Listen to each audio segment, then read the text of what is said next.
final van a ver historias clínicas, donde ustedes van a tener que interpretar y los copros, los dermas, los citológicos y la parte de química que nos falta. ¿Bien? En mayores, el caso sea de menores o mayores, pueden traer en una bolsa limpia, pueden traer en un envase que no sea estéril, o si pueden comprar también de la farmacia, vale, en boliviano, no es muy caro. A veces en animales mayores, como se hace pule, lo que hago es juntarlos por categoría, ¿no? Tengo 50, 100 animales, hago el 10% de la población y uno un pool. Y digo que esa categoría tiene esa carga, y si tiene morada alta, desparasito a todo el lote. Entonces es distinto. En animales menores, si hay 5, 6, 7 perros, se recomienda, si hay de una carga alta en un paciente, desparasitar a todos, o por lo menos de 10 perros tomar a 3, ¿no? Porque en algunos casos hay, ustedes saben, enfermedades parasitarias que se transmiten a los humanos, se debe desparasitar hasta la familia. Entonces fíjense que el copro, que no se ve tan importante, sí es importante dentro de ese control epidemiológico que nosotros hacemos. ¿Por qué? Porque los principales que se infectan, ¿quiénes son? Los niños, ¿no? Ustedes han visto el llamado saballón que le dicen, y es la larva que está dentro del niño. ¿Por qué? Porque el niño es el que lo besa, el niño es el que anda con el perro alzado.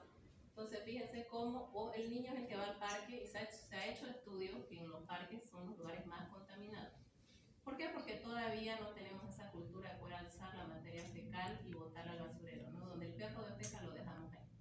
Entonces, todo eso que ustedes creen que no es importante forma parte del control epidemiológico, y ustedes están llevando también epidemiología, ¿no?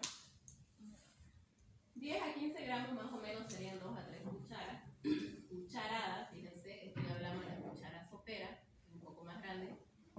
Si no tienen balanza, no es una excusa de que ustedes no pueden hacer las cosas, tienen que adaptarse. Aproximadamente el 10% de la población, o bajo criterio médico, ¿no? Va a depender también de la control sanitario que tenga esa granja. En el caso de porcino, nosotros trabajamos con la granja, una granja entre las más élites que es exportador de semen. En el caso de ellos sí nos traen muestras por lote y por individuo, ¿no? Por paciente. ¿Por qué? Porque si ese macho reproductor no está en buenas condiciones, ese semen no se exporta. Y se habla que esa granja exporta 10.000 pajuelas al día. Entonces fíjense la capacidad que tiene para poder exportar, y lo importante que es dentro de su control sanitario que todos sus reproductores estén en buenas condiciones. Por eso ahí se pone bajo criterio. Se dice, igual por epidemiología, 10% de la población. Va a depender si es un pequeño productor que no tiene también las condiciones, y ustedes van a ver. Y estos análisis coprológicos lo pueden hacer a campo, solo con un microscopio, no necesitan más. Hasta el mortero se puede reemplazar por cualquier cosito que ustedes puedan triturar y colar, ¿no? Si no tienen colador, pueden usar gasa también. Entonces, fíjense, hay formas de cómo uno lo puede hacer. En el caso de la refrigeración, es como el caso de su compañero, lo sacó ayer y lo refrigeró, lo trajo ahora, no hay problema, el clima está frío, está templadito. Sería distinto si estamos a 38, 39 grados y lo dejo en la mochila hasta el otro día que le dé el sol. Ya va a empezar a eclosionar los huevos, esa materia se va a descomponer y no va a ser una muestra de calidad. Fíjense, es importante tener conocimientos más que todo en animales menores y también en mayores por el tema de la resistencia a los antiparasitarios. Saber cuándo fue, y en animales mayores ustedes ya han llevado producción o están llevando, o van a llevar en octavo, que debemos tener en animales mayores todo nuestro control sanitario programado todo el año. ¿Cuándo vacunamos? ¿Qué enfermedad? ¿Y en qué momento desparasitamos? Y si esas hembras van a entrar a ser cubiertas para inseminación natural, tienen que tener un previo control sanitario. Entonces, por eso tenemos que saber tratamiento y controles que se le hayan hecho a ese paciente, ¿no? Igual en animales menores. El dueño nos puede decir, y se han dado cuenta en la historia, que nos dicen, sí, lo desparasité hace un mes. Ahora resulta que está lleno de parásitos, ¿no? ¿Qué pasó? El antiparasitario quizás no era para el tipo de huevo que tenía el paciente, o en verdad no desparasitó, o el tema también del contrabando, donde hay medicaciones que no son de buena calidad. Entonces, todos esos factores le permiten a ustedes en el copro evaluar antes y después del tratamiento, ¿no? Siempre el diagnóstico en todas las pruebas complementarias se hacen en base a la historia clínica, el examen físico. Van a ver ustedes, les voy a mostrar casos clínicos por cada una de las prácticas. ¿Cómo es importante ver este tema de los parásitos en animales menores? Igual en animales mayores.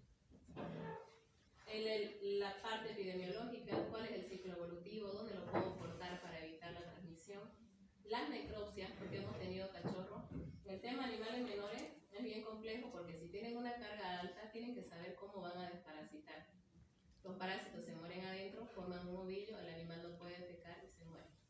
Bien, hemos tenido nosotros que hacer necropsia en animales cachorros que han muerto por mala dosis en los antiparasitarios y estaban llenos, ¿no?, de acilostoma.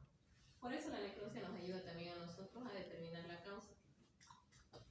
Y dentro de los exámenes coprológicos tenemos, vamos a hacer ahora, ojalá nos dé por lo menos para hacer unas 2 técnicas, pero cuando nos llega una materia fecal a nosotros hacemos un examen directo que me sirve para ver mi coloración porque eso lo dejo secar, un examen de flotación, Lugol si sospecho de Giardia y coloración para ver lo que es la flora, ¿no? Yo le decía a nuestros compañeros, nos mostró un hemograma de su perrito. Ese perrito está con diarrea y tiene leucocitosis neutrofílica, está con linfopenia marcada, pero es un paciente que está estresado porque está con diarrea y tiene solo en banda. Hasta ahí yo sé que hay un foco infeccioso y por lo que él me cuenta que si orina bien o no, más o menos nos vamos hacia un problema gastroentérico. Y en ese caso la coloración me permite ver si yo tengo neutrófilos, si tengo bacterias, si la flora es normal en ese paciente o no tiene flora o microbiota. Entonces, por eso cuando ustedes hagan su informe de esta práctica tienen que decirnos técnica, examen directo, ¿qué vieron? Imagínense si en un directo, que es una poquita cantidad de muestras, yo veo 7 o 8 huevos por campo. Imagínense una sedimentación, ¿no?, o una flotación. Ese paciente tiene cargas parasitarias altas. En la de Lugol, quizás ahorita no hay ningún paciente que sospechen ustedes de protozoario, pero si es un pacientito con diarrea, hacemos Lugol y podemos ver mejor la Giardia, ya sea en su fase de trofozoito o de quiste, ¿no? Por eso los exámenes coprológicos ustedes tienen que decirle al clínico, al patólogo, nosotros no vemos al paciente. Entonces ustedes tienen que decirles, tiene diarrea, miren el hemograma, miren esto, puede estar relacionado. Entonces voy a ir tratando en la coloración, ya puedo ver también los quistes o algunas esporas de hongo, porque hay problemas gastroentéricos por micotoxinas, ¿no? Entonces por ahí tiene que ir su diagnóstico de ustedes. Y yo les puedo ayudar, cualquier patólogo le va a ayudar si ustedes le dan la historia clínica o un examen físico detallado, para que yo le diga, bueno, es Giardia, vamos a irnos más a un Lugol porque es la técnica que nos permite ver mejor. O si en el caso de parásitos gastrointestinales iré a una flotación. Entonces eso es bajo criterio. También existe el análisis coprológico seriado, que es el que más recomendamos nosotros, que es 3 días seguidos, ¿no? ¿Por qué? Porque si la hembra no eliminó ahora, va a eliminar mañana o el día 3. Y en el informe se pone día 1, fecha tanto, día 2, fecha tanto, día 3, fecha tanto. ¿Para qué se utilizan estos análisis? Para identificar parásitos, realizar adecuados tratamientos. Ustedes han visto y han ido a algunas propiedades de seguro la resistencia a los antiparasitarios en animales mayores, más que todo en bovinos, sean internos o externos, ¿no? Hay antiparasitarios que se utilizan para los baños, que es prácticamente echarles agua. En algún momento fueron buenos, igual que la penicilina, que fue utilizada de mala manera por los médicos y por los dueños también, ¿no? Entonces lo mismo está pasando ahora. El Netgar, que es el que más se usa, el dueño va y lo compra como si fuera pipoca. Entonces él no sabe y a veces es por peso. Nosotros sí sabemos que tenemos que respetar el peso y el dueño, porque la de 7 kilos más barata que la de 20, le da una de 7 y piensa que va a ser el mismo efecto. Entonces fíjense, por eso podemos nosotros establecer buenos tratamientos y ver si en esta muestra solo vi Giardia, voy a hacer tratamiento para Giardia, voy a hacerle un control y quizás no vuelva a infectarse de otra cosa, pero voy haciendo en mi historia que la primera vez que yo lo atendí tuvo Giardia, ¿no? Elaborar calendarios de desparasitación que no se hacen y evaluación también de estos antiparasitarios, ¿no? Ustedes cuando sean ya médicos veterinarios tienen que enseñar al dueño de que tiene que desparasitar cada cierto periodo, el criterio médico de ustedes, pero tienen que haber esa desparasitación. Se habla de una escala de Richter, no sé si han escuchado, se usa en humanos. Dentro de lo que es el coprológico, en la parte de arriba nosotros ponemos consistencia y color de la muestra. ¿Por qué? Porque también, y ustedes han visto en el caso de los pacientes para ver las bilirrubinas, nos interesaba el color de las heces, ¿no ves? Si tengo una materia fecal diarreica, voy a sospechar que esa alteración en la flora es por protozoarios, es por una infección bacteriana o por una infección vírica o simplemente porque no tiene flora. Porque también se puede dar esos casos. En casos humanos, más que todo niños que no han recibido calostro, son niños, no animalitos, sino pacientitos que tienen diarreas frecuentes, ¿no? ¿Y es por qué? Porque no han recibido el calostro materno. Peor si han nacido por cesárea. Entonces, fíjense la importancia de conocer la historia clínica igual en animales menores. O solo por flora, no tiene nada más, y con darle algún probiótico yo soluciono el problema. Tenemos en esta escala 6 tipos donde pueden meter ustedes sus pacientitos de acuerdo a la consistencia de las heces, pero recuerden ustedes que hay características propias por especie. Los ovinos siempre van a ser en forma de bolita, ¿no? Fíjense, en este caso, más esta tabla va para lo que es animales menores. En el tipo 1 tengo trozos duros separados, quiere decir materias fecales duras separadas, como avellanas, que pasan con dificultad. Van a ver ustedes también en su paciente, el dueño les va a decir, le cuesta hacer caquita, no puede, hace la posición para defecar y no puede, está estreñido. Todo esto ustedes ya tienen que ir relacionando. Ese animal está estreñido, o ese animal hace cuántos días no defeca. Porque hay animalitos que los dueños no se dan cuenta que no han defecado y tienen un fecaloma y ahí también hay que intervenirlo, ¿no? Y después tipo 2, 3, 4, 5, 6, 7, ¿no? 7 serían acuosas donde es totalmente líquida. Hay pacientes, en estos casos tipo 7, yo lo que hago con la pipeta Pasteur de plástico, se corta la punta, se lo quema para que quede liso y se coloca un poquito de solución fisiológica.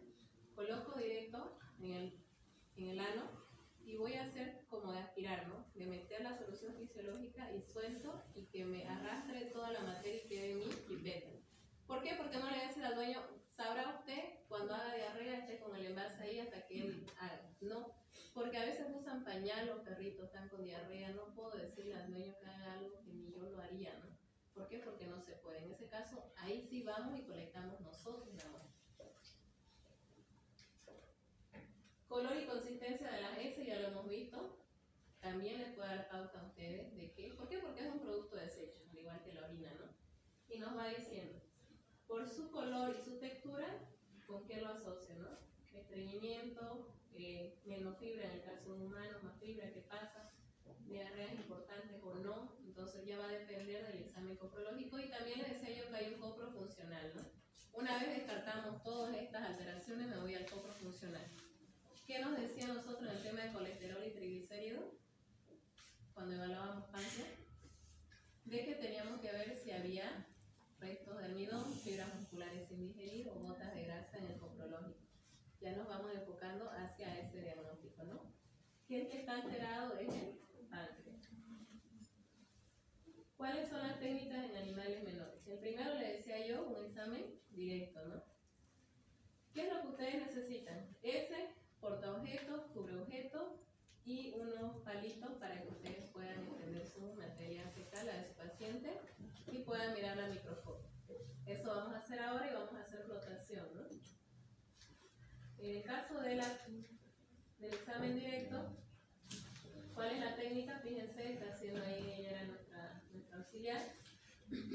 Tiene su portaobjeto, la película o como en el caso de los extendidos, ¿se acuerdan? No tenía que ser ni muy grueso ni muy delgado, aquí igual.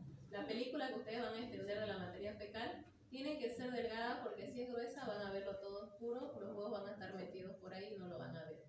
Por eso vamos a pasar después a hacer flotación. Flotación lo que hacemos es con solución saturada.